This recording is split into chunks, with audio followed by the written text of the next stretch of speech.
One day, a teacher asked his students to bring some tomatoes in a plastic bag to school the next day. However, there was a condition. The students asked what it was, and the teacher replied, "You should assign each tomato to a person you hate and bring the number of tomatoes equal to the number of people you hate." If a student hated 5 people, they had to bring 5 tomatoes. On the decided day, the students brought their tomatoes and showed them to the teacher. Some had 2, some had 5, and some even had 20 tomatoes in their bags.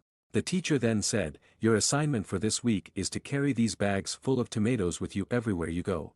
The students agreed. As the days passed, the tomatoes started to lose their freshness, spoiling and producing a terrible smell. The students began to struggle with the awful odor, and those who carried more tomatoes complained about the heavy weight and the unbearable stench.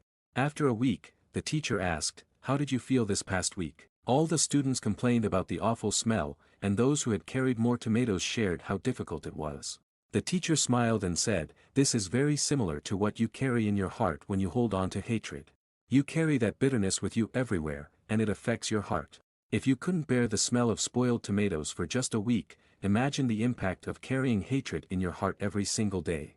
The heart is like a beautiful garden that needs regular cleaning of unwanted weeds. Forgive those who have angered you, and make room for good things. Get better, not bitter. If this story inspired you, don't forget to like, comment, subscribe, and share.